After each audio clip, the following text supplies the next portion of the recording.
Dank u wel, Koen. Grand merci. Mon nom est Marc Trullemans. Ma mission, c'est de vous accompagner pendant l'heure et demie qui nous reste vers le lunch. Ça vous va? Passons par plein de contenu. Parce que comme Koen l'a demandé, ce livre nous appelle à relancer le débat sociétal sur cette relation unique qui existe dans notre société entre l'handicap et la pauvreté.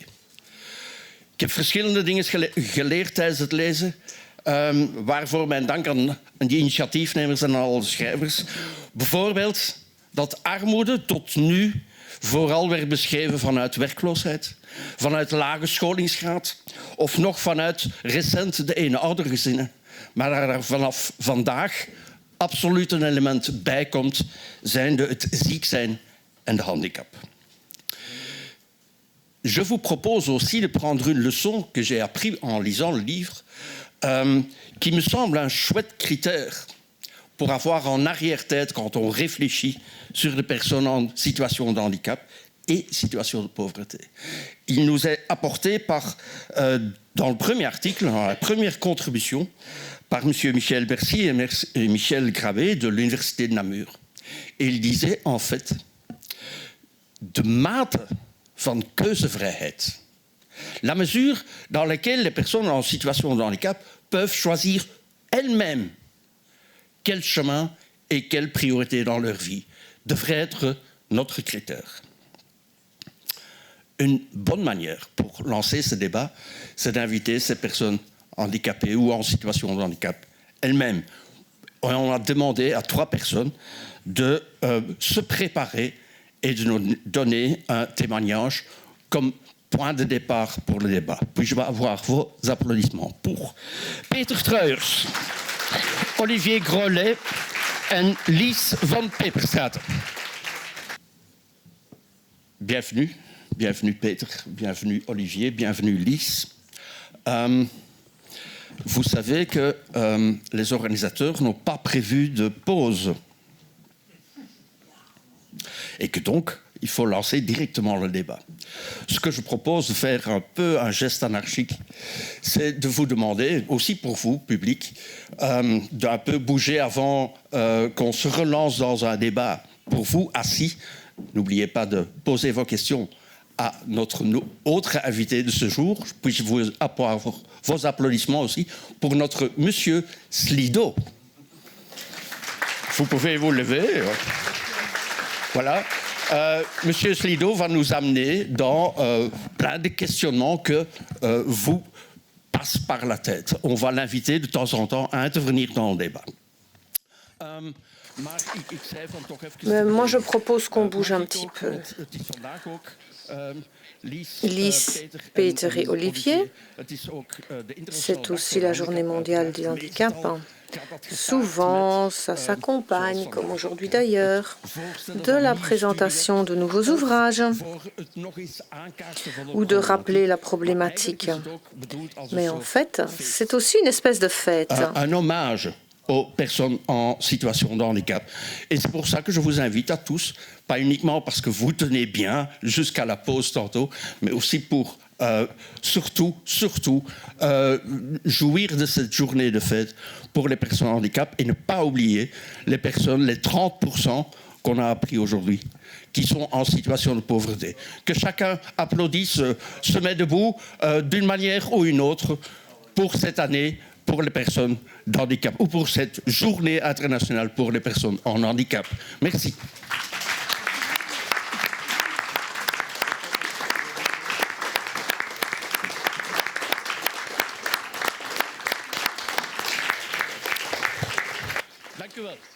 Merci, c'est quand même un peu la fête aujourd'hui. Peter Truijers, qui n'a pas encore lu le livre, ce sera pour ce soir, au lit. Mais nous vous avons demandé de venir témoigner en tant que personne avec un handicap. Peter. Je m'appelle Peter, j'ai un handicap et je vis dans la misère. Het eerste is van ik kan nog veel. Quand j'essaye de travailler, on l'a déjà dit d'ailleurs, je perds une partie de mon allocation, je perds tout. Donc ça ne va pas.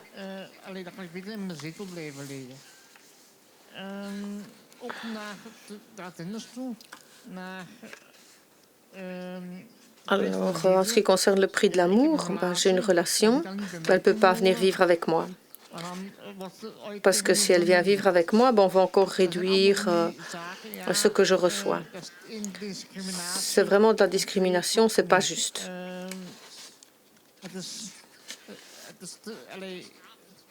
On est puni. Si on doit déjà dépendre d'une allocation, on est puni dès qu'on a une relation. Et ça, c'est vraiment pas bien. J'ai un peu jeté un coup d'œil sur ma feuille pour voir ce que je voulais vous dire d'autre et que je ne vous ai pas encore dit. Encore autre chose. Si vous voulez faire un prêt à la banque, ça n'ira pas non plus. Parce que votre allocation est trop réduite. Et en plus, elle est non saisissable. Donc à ce niveau-là aussi, on n'a pas d'issue. Je me suis adressée à UNIA avec mon cas concret. Ils ne savent pas y faire grand-chose parce que ça, en fait, c'est la loi. Donc voilà, on est coincé. Merci beaucoup, oui, tout à fait.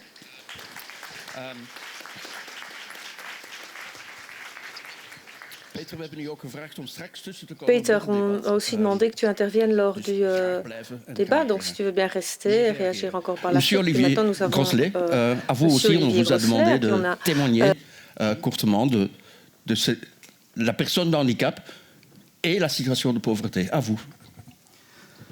Expert de vécu au SPP, intégration sociale et lutte contre la pauvreté, c'est une fonction qui me tient à cœur par mon expérience vécue et par mon expérience encore actuelle.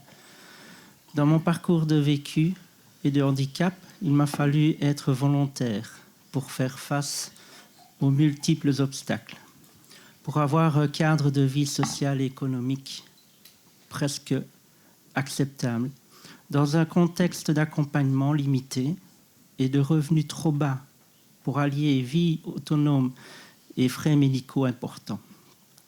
En termes d'économie, en termes sociaux, il y a souvent des solutions, quelques-unes proposées par les services publics, mais elles sont rarement adaptées à la réalité, aux besoins, au rythme et aux problèmes rencontrés chaque jour par les personnes en situation de pauvreté et de handicap.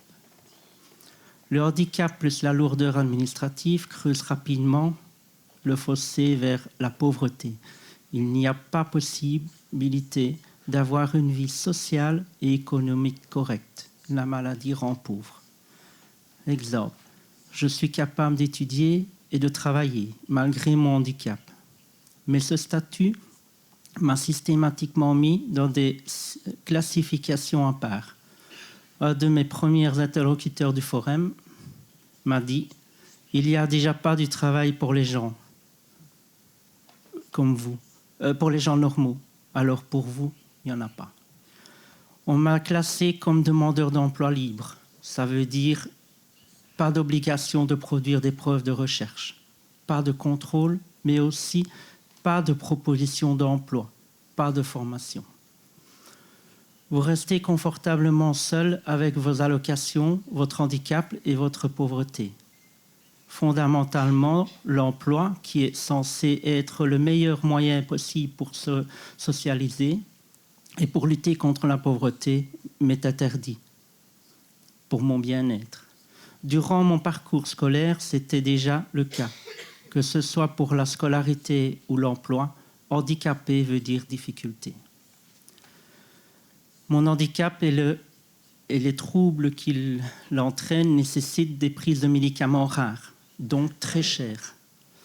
Je suis remboursé par les achats par l'administration, mais entre le besoin d'un médicament ou d'un traitement de remboursement, il vous faut des mois pour introduire la demande, avoir l'autorisation et recevoir le paiement. La maladie n'attend pas, ne se met pas en pause, il faut de l'argent que vous n'avez pas pour pallier au problème. Je suis devenu un champion du plan B, C et D.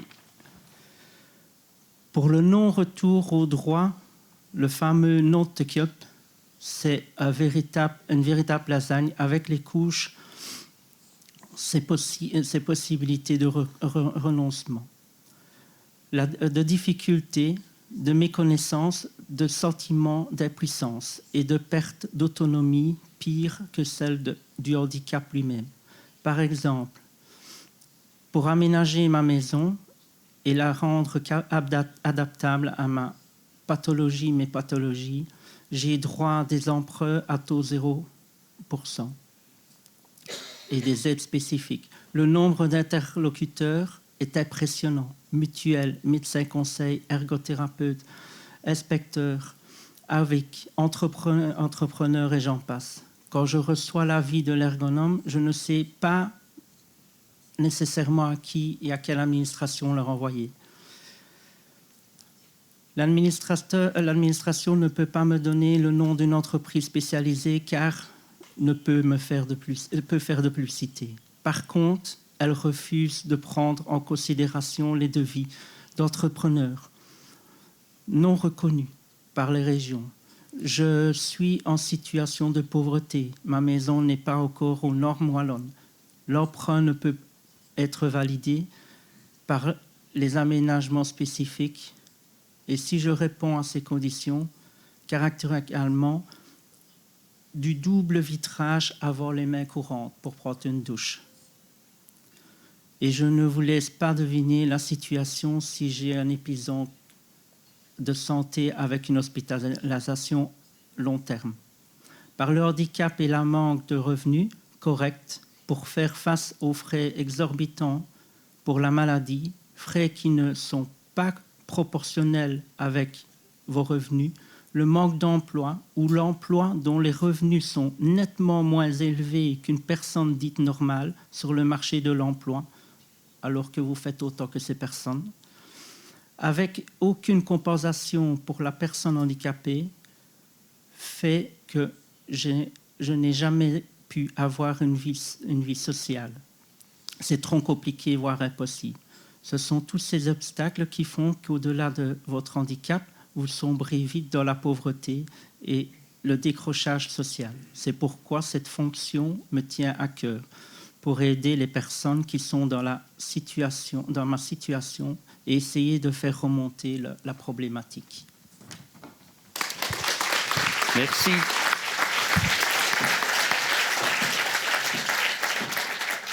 Merci Olivier pour ce témoignage de votre expérience comme expert de vécu dans une administration et dans la vie. Laatste getuigenis, Lies van Peperstraat. Dernier témoin, Lies van Peperstraat. Je m'appelle Lies. Pour le moment, je travaille à la Haute École Artevelde à Gand. C'est un choix très conscient que j'ai fait de travailler. Je ne veux pas rester chez moi.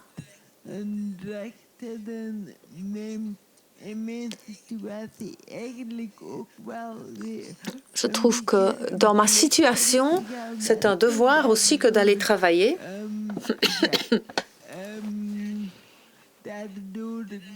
Et c'est un but que j'ai aussi.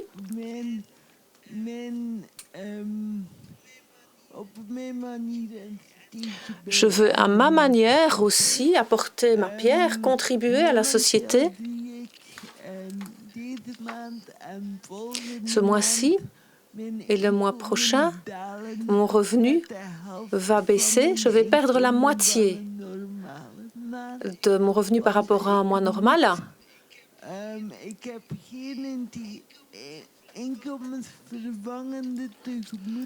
parce que je n'ai pas de revenus de remplacement,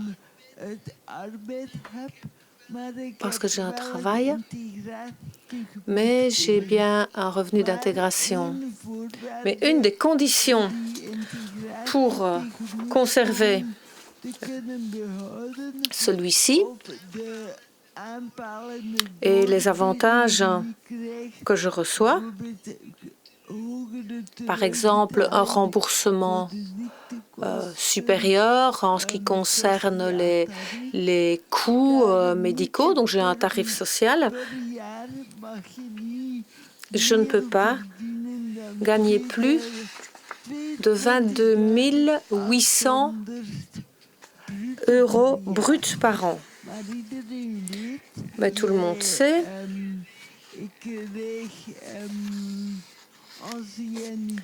que compte tenu de l'ancienneté et de l'indexation de mon salaire, j'ai une augmentation.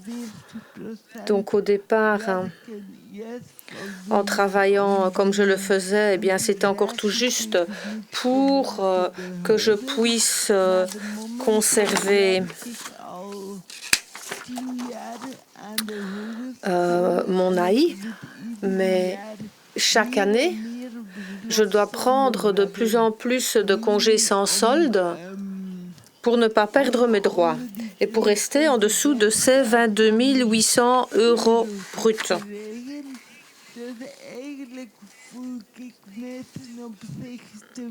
Donc en fait, je ressens une discrimination par rapport à mes collègues qui font le même travail. Parce que les gens qui n'ont pas de handicap, eh bien, ils voient leur revenu augmenter. Alors que moi, je reste bloquée tout le temps par le même plafond. En plus, l'année dernière, j'étais très contente quand la ministre a introduit le prix de l'amour. J'étais super contente. Mais quand j'ai vérifié si ça s'appliquait aussi aux personnes isolées, j'ai dû constater que ça ne s'appliquait pas aux personnes isolées. Donc je me sens doublement discriminée. Parce que je ne peux pas gagner la même chose que les collègues. Et en plus de ça, je ne peux même pas avoir un partenaire, ce qui me permettrait d'ailleurs aussi d'avoir une augmentation de revenus. En ce qui concerne l'AI et les autres avantages,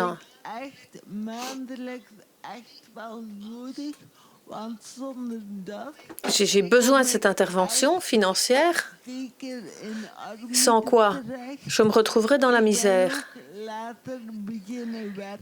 J'ai commencé à travailler assez tard, mais j'ai beaucoup d'énergie.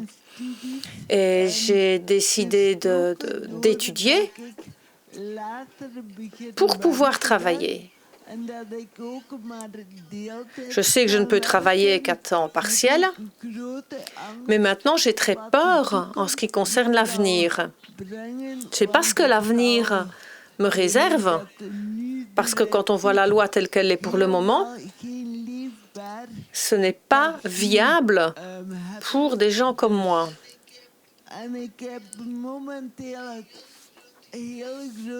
Pour le moment, j'ai beaucoup de chance parce que mes parents m'aident financièrement. Je suis aussi aidée par des amis. Autrement, je n'arriverai pas à nouer les deux bouts à la fin du mois.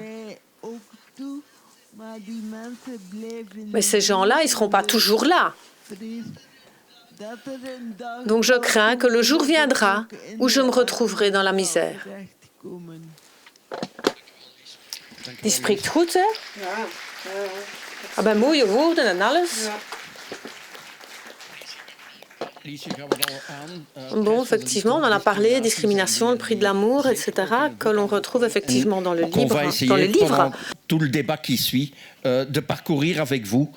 Donc, n'hésitez pas, Olivier, Peter et Lise, d'intervenir au niveau de diverses thématiques qui sont abordées par le livre, mais qui sont sujets de votre vie quotidienne. Merci. Est-ce qu'on invite d'autres personnes, oui, à se rejoindre à nous? On a invité des administrations, des organisations et des scientifiques à se joindre à ce débat. Est-ce qu'on peut demander le directeur général de la DG Personnes handicapées, M. André Goebbels, de nous rejoindre, le président du SPF Intégration Sociale, Alexandre Lessif, professeur de la KUL, Koen Hermans, le coordinateur du service de lutte contre la pauvreté, de la précarité et de l'exclusion sociale, Henk van Oudegem. Et est-ce qu'on peut inviter aussi des femmes? Oui, Véronique Guesquière, coordinatrice pour UNIA, Centre interfédéral de l'égalité des chances, et Gisèle Marière, présidente du Conseil supérieur national des personnes handicapées. Installez-vous, prenez de l'eau, regardez vos voisins.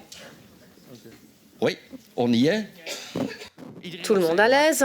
Alors nous allons pouvoir commencer et je voudrais tout d'abord donner la parole à messieurs Goebbels et Lessif, parce que c'est vous qui êtes à la tête des administrations concernées. Ce que le livre dénonce est quand même terrible. Les personnes avec un handicap, 30% de ces personnes en tout cas, vivent dans la pauvreté ou sur les marges de la pauvreté. Alors, il y a toute une série de facteurs qui oppressent ces personnes. Et de ce fait, elles éprouvent d'énormes difficultés dans leur vie de tous les jours, alors que votre rôle en tant qu'administration est également de lever ces barrières, de protéger les gens, de leur permettre de mener une vie digne et de les défendre également. Toutefois, les chiffres sont des chiffres. Je ne vais pas les répéter, Koen Hermans les a mentionnés tout à l'heure, il y a encore beaucoup d'autres choses dans le livre, mais les chiffres nous disent que la Belgique est en retard par rapport à des pays comme les Pays-Bas, c'est notre pays voisin pourtant, ou le Danemark. Est-ce que vous voyez que les choses s'améliorent? Est-ce que vous avez des pistes que nous pourrons emprunter dans les prochains mois, années? Monsieur Goebbels. Oui, vous m'entendez?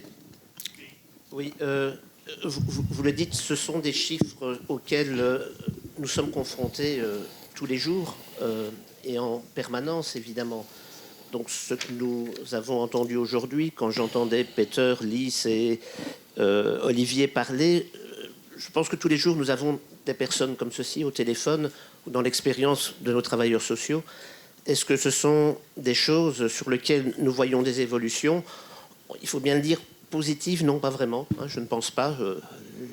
Pas contredire les chiffres qu'on a vus aujourd'hui. On a évoqué, par exemple, le fait qu'on a de plus en plus de personnes dans le régime des allocations. Ce n'est pas nécessairement un bon signe. C'est un signe, évidemment. Koen Hermans posait la question « Pourquoi ?» On l'a dit, d'abord, depuis 30 ans, on est confronté à une réglementation. La loi de 1987, elle a peu changé, en fait. On a bougé des paramètres, mais logiquement, globalement, elle est restée la même. Et un aspect important, ça a été évoqué dans l'étude, c'est qu'en fait, c'est un régime dont on ne sort pas. C'est un régime, une fois que vous entrez, un économiste américain disait c'est une peine à perpétuité. Ça n'a pas changé. Ce qu'on voit, par contre, c'est que les gens entrent de plus en plus. Pas simplement les jeunes. L'expérience, évidemment, d'Olivier, c'est quelque chose qu'on voit. Les personnes, on leur demande, surtout quand elles sortent des études, vous devez faire un choix. Soit vous avez l'allocation, mais vous devez renoncer au travail. Et je pense de façon très éloquente ici, on nous a expliqué les choix qu'on devait faire. Des choix humains, des choix de participation, des choix de famille. Ça, ce sont des choses que j'entendais et qu'on entendait déjà il y a 30 ans. Je pense que ce qu'on voit aussi, et ça a été évoqué dans l'étude, c'est que de plus en plus, il y a d'autres personnes qui entrent également dans le régime. Parce qu'on a aussi, ça a été évoqué dans l'étude, c'est un cliché de parler des personnes handicapées en tant que telles. On a en fait une diversité énorme de situations. Et en fait, on voit de plus en plus de personnes qui n'ont pas 20 ans, à 30, à 40 et à 50 ans aussi. Ça, c'est quelque chose aussi de nouveau et qui fait effectivement que cette pression, cette croissance effectivement des demandes, on ne la vit pas de façon positive. Pas simplement parce que ça crée plus de travail. Ça, c'est un problème purement administratif, je dirais. C'est un problème effectivement d'un constat où on n'a pas l'impression, évidemment, tous les jours, de dire qu'on évolue vers des situations plus positives. Alors, sur les pistes, on va encore les évoquer, mais je vais laisser d'autres intervenants. Votre collègue, M. Lessif, si je peux ajouter une chose, parce que souvent, je l'entends comme revendication, c'est augmenter les allocations vers le seuil de pauvreté au niveau européen. Oui. Est-ce faisable ? On l'a rappelé tout à l'heure, Bart Hogg l'a rappelé. Aujourd'hui, le niveau des allocations est encore beaucoup trop bas. Je pense que pour une personne isolée, on est à peu près à 920 € et le seuil de pauvreté, c'est à peu près 1115 € pour une personne isolée. Il y a donc encore un gap d'à peu près 20% pour une personne isolée. Ça varie un peu en fonction des catégories. Alors, il y a des choses qui ont été faites dans cette législature-ci, grâce notamment à la liaison bien-être. Ça veut dire qu'on a eu une augmentation des allocations les plus basses de 8%. Mais au rythme auquel on va, ça voudrait dire qu'il faudrait 3 législatures avant de pouvoir atteindre le seuil de pauvreté. En se disant bien qu'à ce moment-là, ça signifierait que les autres ressources restent au même niveau, ce qui n'est pas le cas. Donc ça veut dire que l'effort qui doit être entrepris est un effort significatif et je pense que ça doit être vraiment une des priorités du prochain gouvernement. On l'a chiffré, c'est 1,7 milliard. C'est le bureau du plan qui a fait le chiffrage. Avec les effets retour, ça ramène à peu près à 1,2 milliard. J'entends qu'aujourd'hui, dans la classe politique, la plupart des partis sont d'accord pour augmenter le niveau des allocations les plus basses. Et donc, je pense que ça doit être une des priorités pour le prochain gouvernement. Mais ça n'explique pas encore pourquoi, dans notre pays, on a une telle différence entre les personnes qui n'ont pas de handicap et les personnes qui ont un handicap. Et si on regarde autour de nous, certains pays européens, notamment, comme vous avez cité, le Danemark a une politique assez diamétralement opposée à la nôtre. C'est-à-dire qu'il y a une vingtaine d'années, ils ont modifié leur politique en matière d'aide aux personnes handicapées en faisant une politique résolument tournée vers l'inclusion sociale. C'est-à-dire comment est-ce que permettre à une personne qui a un handicap de participer à la vie sociale, à l'enseignement, à la formation, au travail, à quelles conditions on peut leur permettre de travailler, d'avoir... Alors, les résultats qu'ils ont sont quand même assez interpellants. 95% des personnes qui ont un handicap au Danemark sont dans l'enseignement ordinaire, avec évidemment des systèmes d'aide, assistance à la vie journalière qui ont été mis en place. Si on prend le taux de formation et d'éducation des personnes avec un handicap au Danemark, on voit aussi que le taux est très nettement supérieur à celui de la Belgique. Et si on regarde également ce qui a été mis en place au niveau de l'accès au marché du travail, le taux d'emploi des personnes avec un handicap au Danemark est de 47%. On l'a cité tout à l'heure, le chiffre de Stabel, les personnes avec un handicap en Belgique, 23% seulement ont un travail. Et si on prend les personnes qui ont une allocation de remplacement de revenus, André Goebbels y a fait allusion, le taux est encore bien inférieur, on est dans des taux de 7 à 9%. Donc c'est vraiment un changement radical de mentalité, c'est pas seulement permettre à des personnes qui ont une allocation de cumuler avec un travail, mais c'est aussi modifier le marché du travail de manière à ce qu'il accepte les personnes avec un handicap, évidemment avec des compensations financières pour compenser la perte au niveau de la productivité qui est liée au handicap. Voilà. Donc je pense que la différence, c'est qu'il faut résolument se tourner vers une politique beaucoup plus inclusive plutôt que vers des systèmes d'assistance. Ja, en is het niet vooral in dat gebrek aan echte wil en echte realisaties van rond inclusie? En ik kijk naar de andere panelleden van, is het niet daar dat het schoentje wringt? Gisèle? J'allais rebondir. C'est ouvert? Oui. On vous entend. Parce que, effectivement, le problème, de manière globale, c'est le manque, en tous les cas, quasi l'absence d'une volonté de société inclusive.